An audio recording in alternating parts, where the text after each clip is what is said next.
Food was a dialect they spoke, to cook for those you love. The recipe is passed down from tongue to tongue, heart to tongue. I long for aromas, flavors of my childhood. Every Christmas I make cheese budeg. I am closer to the taste I remember. Cheese melts in a mouth with parsley. I still don't make it like my mother. I revisit my childhood, eat at my friend Ari's family home. His Armenian mother and grandmother release tastes and textures of my youth. Pine nuts and lamb, green beans and tomato caressed in olive oil, dolma stuffed with filling. I cannot stop thinking of explosions on my palate.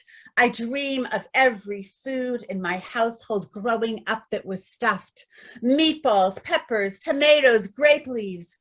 I lament that my children haven't eaten anything stuffed except a bird. Recipes hidden in the body, stored in memory and marrow, wait to be taken into the stew of life. And I also wanted to say that the image in here on the front is by the Armenian artist Marsha Naritsa Odabashian, Boston-based, and there's beautiful images in the book of that. The story of one. If we only have fragments, aren't all our pieces a whole? What happens to one happens to all. So much has gone missing. Strands of DNA whisper a mystery. The story of one is the survival of a nation. So I'm really fascinated how fragments can hold a world. Fragments can be a portal, because when a culture has genocide and there's 1.5 billion, people killed, you don't have memories, but we do have memories in the cell, in the marrow, in our skin, and that's what really deeply fascinates me. This is called Fig Sunday, which is appropriate since it's Sunday and I don't have any figs, so I'm just having my imaginary fig. So, oh, fig, with your longest history on earth, your unisex flowers, I need more of you. I grew up on dried figs. Now I want you raw, right off the tree, so I can place you on everything from salads to salmon. Your hues change from golden to brown to resplendent. Purple, your hollow flesh, complex inflorescence. This is what I crave on a Sunday morning. I'm not that domestic. I don't love chores. I still don't. But this poem is called Swept in Her Love. Sweep the kitchen floor one more time, she said. It was a chore I wanted to finish fast. Her body, do it again. Sweep the floor with love. When I finally visit Yerevan, every dawn the streets are graced with feet and arms sweeping sidewalks and storefronts, sounds that wake delight. Mama's voice echoes here on these streets, once again swept in her love. I think she loved learning how to greet the holy and mundane, that all chores, all eating, everything was an act of love. The lessons that keep reverberating much before, long after time. Oh, I'm going to switch things around. I'm just going to switch things around just because I always have to disrupt my own plan. But talking about love and food, I'm going to read this. I'm going to switch this around to read this older poem. And this is from a collection called Blue Waiting, a collection of poems that I did with my colleague Sean Weeb. But this poem is called Table Wisdom. And it really is it is the inheritance that I got from my mother of these meals and this cooking. Table wisdom.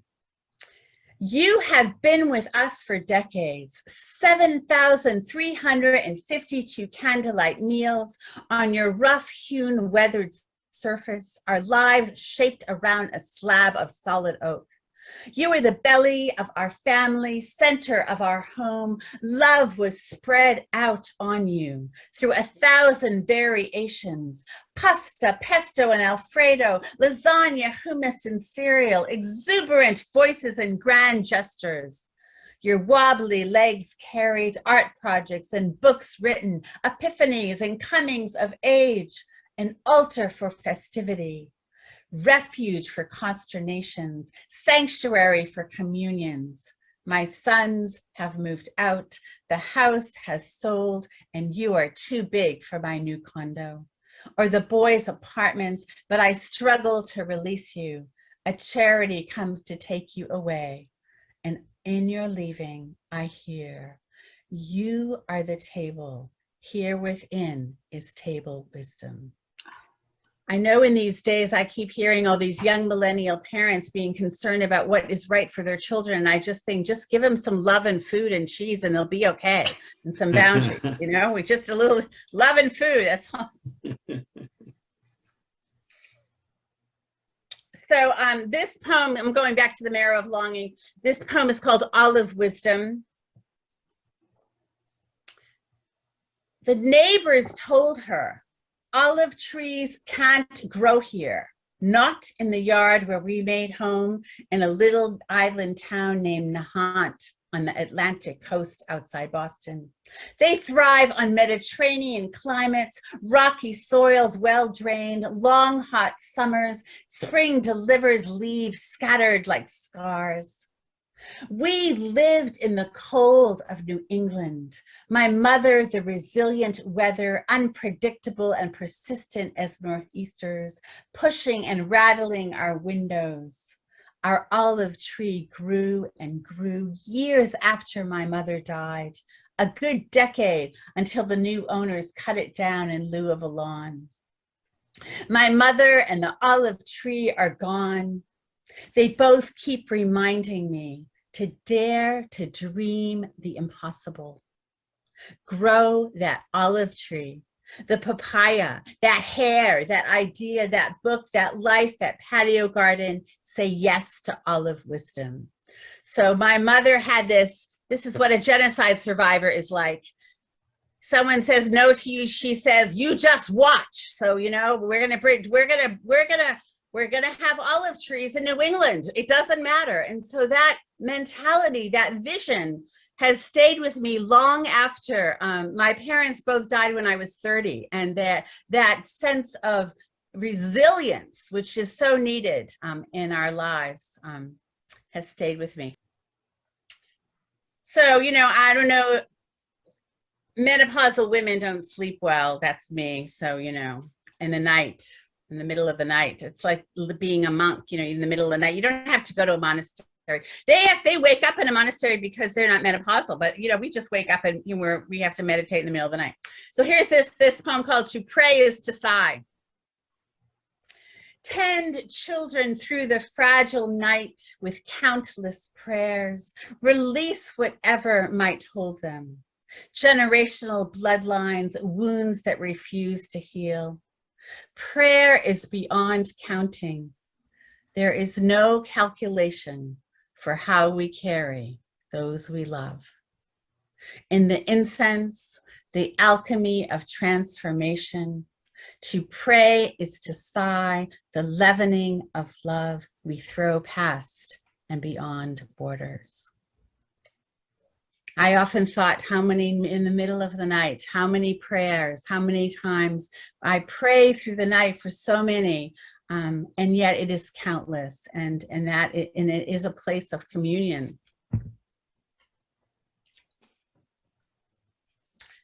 Parchment love. They lived in the bureau behind all her sweaters. Her love was written on the skin of paper, markings, ink of the heart. I inherited them after my mom and dad died. These love letters to my mother, wrote to my father. In World War II, he was a merchant marine visiting 33 countries. She wrote to him from outside Boston. I refound them just when I most needed them. my longing bigger than memory, mending fragments, snippets of her life as a younger woman, studying Hindu dance, painting in oils, missing pieces of passion, from Grace to Frank. I love you, I love you, I love you. It makes me pure and beautiful inside. It makes trees, trees, and sky, sky. It makes all things living. It brings the nearness of heaven. Through this love, I'm brought back. You can imagine when you grow up with parents that are always arguing with a lot of liveliness, and you find love letters with this flowery language that you just can't imagine. So it's interesting how now these days, what will they find? Will they find the emails? There won't be emails to find, but somehow letters, the parchment, the blood to ink goes through time, the viscera, that fascinates me. So I've come back to writing letters and writing on cards. They remain somehow in the midst. Migrations. Just listen how desire asks to come through. When the world is still arriving, dawn breaks through into morning. Get out of the way, say yes to a universe waiting to take shape. I think I'm going to skip around. What else is new? It's like, I have a syllabus and I throw it up in the air. I can never follow a plan, even my own plans, which I'm going to read to you about the plans. Okay. So this is a book, a book of kind of prose poetry called Wild Tourist, Instructions to a Wild Tourist from the Divine Feminine. And this beautiful image is by Snowber, my cousin, and she is on this call. Amazing work, and as well as her painting behind me. Go look her up, dbsnowber.com. Anyways, plans. See if anyone you can relate to this. Plans are important. You have one. In fact, many, small and large, plans for a grocery list, life list, even plans of the heart. Just know this, plans change, as destinations do. You were planning to go to the store and you arrived at the beach. You planned to go to work and you arrived home sick in bed. The disturbance of your plans is an ocean of new opportunity. How else would the divine get your attention but by changing your destination? What remains is love. Your heart gets left at the airport. You drop off your son, lover, daughter, mother, friend, spouse. They leave for the land that they must live, and you are thousands of miles away. Gone are the days that we all dwell in the same place. Beloved ones are flung like constellations of suns, moons thrown apart, skies and bonds of unbroken singing, arrivals and departures. Two choices at terminals, but beloved ones are always arriving and departing in the space inside the body's love, reaching far beyond any destination of a world-round trip. You carry within those you nurture and are nurtured by in the suitcase of your soul, waiting for the next time to enter the portal of homecoming. What remains is love. So I'm going to read you a couple of very, very new poems from a new collection that I'm writing on swimming. And my cousin Doobie has been doing a lot of paintings of swimming, and we're hoping that we can combine them. And I went for my swim early this morning in Sassamat Lake, and there's something about swimming, even though I grew up in the ocean, there's something about swimming in the lake that has been, is very much a prayer for me, a benediction, a letting go. So this is a collection of swimming poems, and I'm going to read you a few of these. If I could stand as tall as the lake extends, my torso pulls drops of rain. Sunlight pours on summer flesh. Trees would be inside this aging body.